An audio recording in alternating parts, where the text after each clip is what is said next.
दोस्तों, आप सभी का बहुत बहुत स्वागत है आपके अपने YouTube channel U and V TV पर। जी हाँ दोस्तों, आज की तमाम बेहद बड़ी खबरें, मुख्य समाचार आप सभी के लिए लेकर आए हैं। इसी वीडियो में एक एक करके सभी बड़ी खबरें आगे दोस्तों जानेंगे।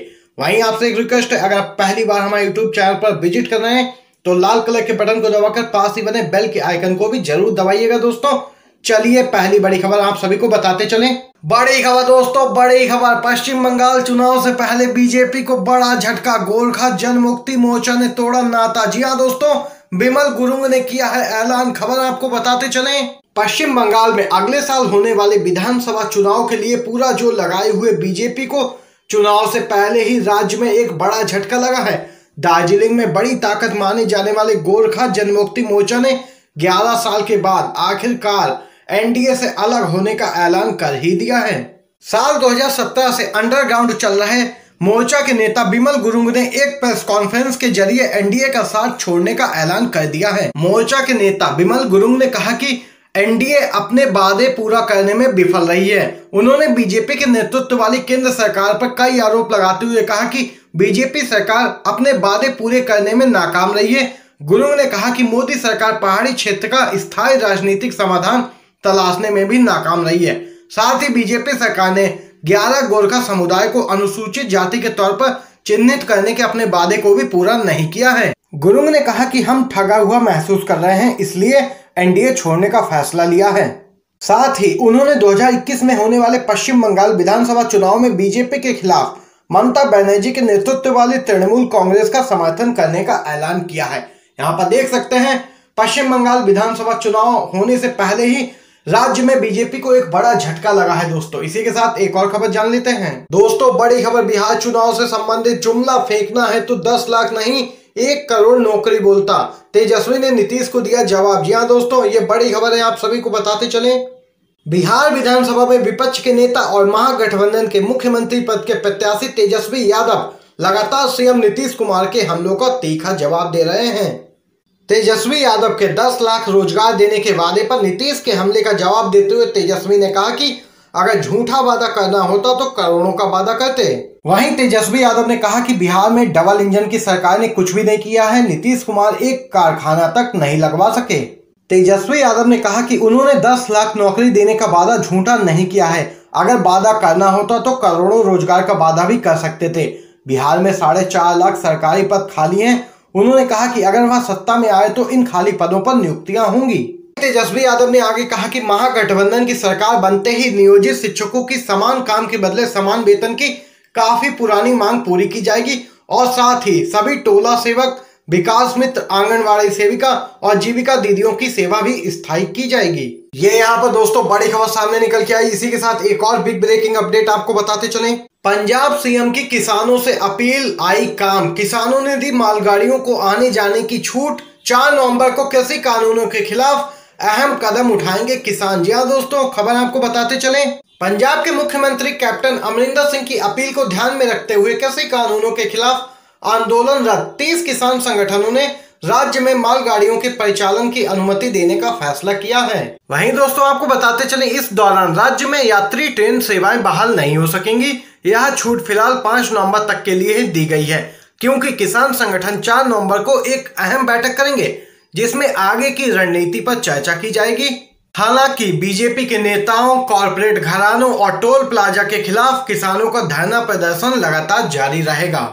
बताते चलें कि इससे एक दिन पहले ही कैप्टन अमरिंदर सिंह सरकार द्वारा बुलाए गए विशेष सत्र में पंजाब विधानसभा ने सर्वसम्मति से 3 विधेयक पारित करते हुए बीजेपी की केंद्र सरकार की ओर से लाए गए तीनों विवादित कृषि कानूनों को औपचारिक रूप से खारिज कर दिया था।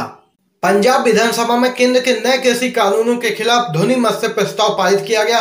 विपक्षी पार्टी श्रोमणी अकाली दल, आम आदमी पार्टी के विधायकों के बीच यह प्रस्ताव पारित किया गया। हालांकि इस दौरान बीजेपी के विधायक सदन से अनुपस्थित रहे।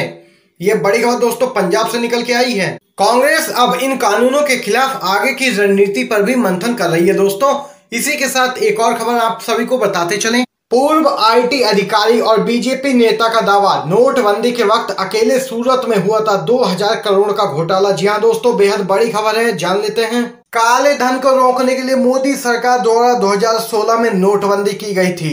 वहीं अब इस पर बीजेपी के नेता और पूर्व आईटी अधिकारी पीवीएस शर्मा ने एक बड़ा दावा किया है। शर्मा ने एक बड़ा दावा किया है कि पीएम मोदी देश में काले धन को रोकने के लिए 2016 में नोटबंदी लेकर आए थे, लेकिन गुजरात के सूरत में काले धन वालों ने अपने काले धन को सफेद कर लिया। शर्मा ने दावा किया कि सिर्फ सूरत में ही नोटबंदी के दौरान 2000 करोड़ का घोटाला हुआ था। इस मामले में उन्होंने आयकर अधिकारी, बिल्डर्स, सीए और ज्वेलर्स पर आरोप लगाए हैं। बीजेपी नेता के इस दावे के बाद सूरत के ज्वेलर्स और बिल्डर्स में खलबली सी मच गई है।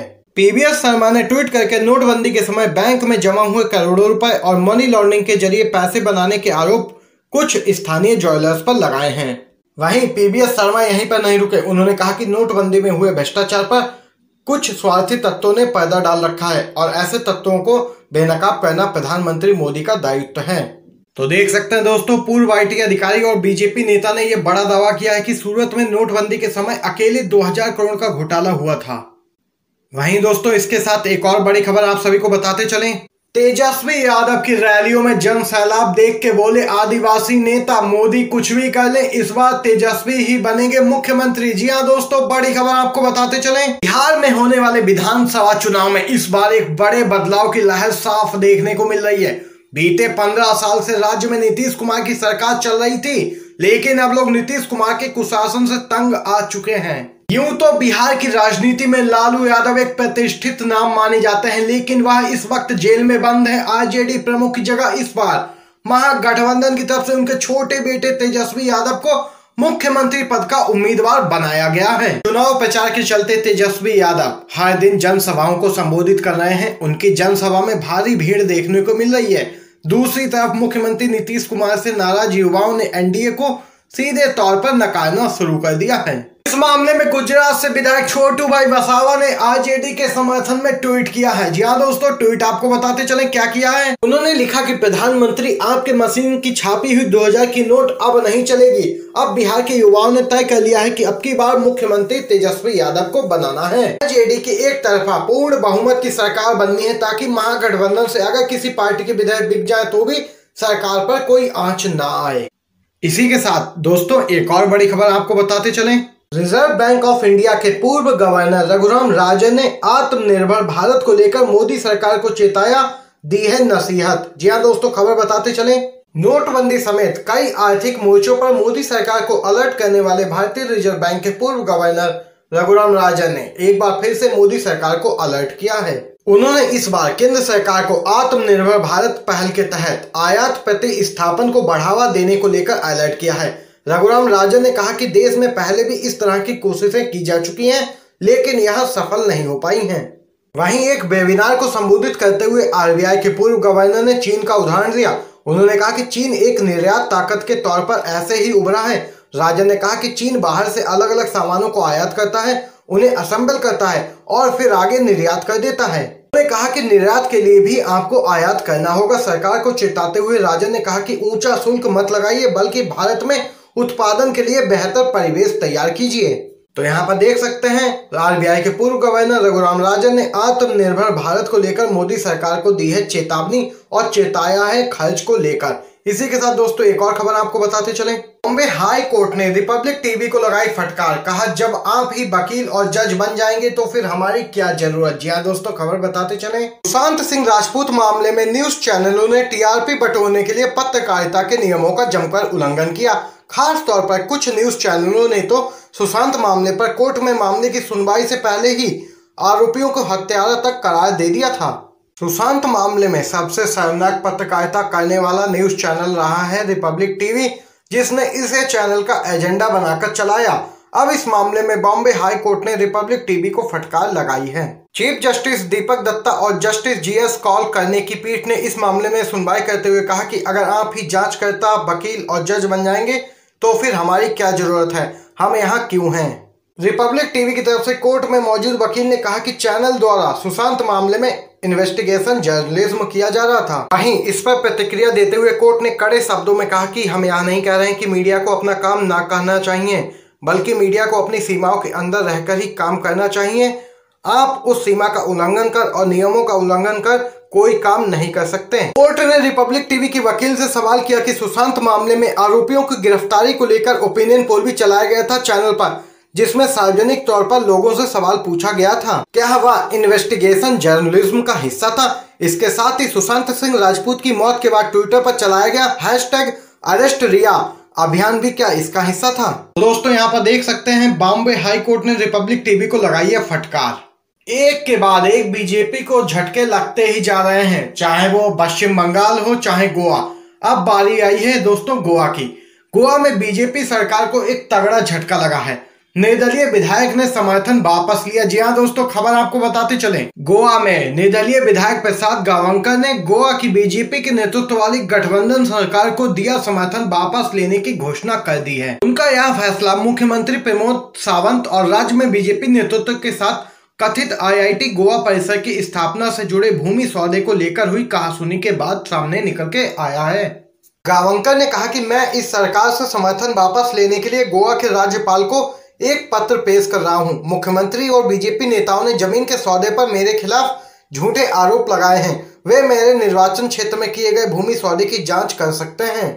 दोस्तों ये बड़ी खबर सामने निकल के आई है गोवा से, जहां पर निर्दलीय विधायक ने बीजेपी से समर्थन वापस लेने की घोषणा कर दी है। दोस्तों आज की तमाम बेहद बड़ी खबरें आप लोगों ने UNV TV पर जानी है। वीडियो पसंद आया हो लाइक कीजिएगा और ज्यादा से ज्यादा इस वीडियो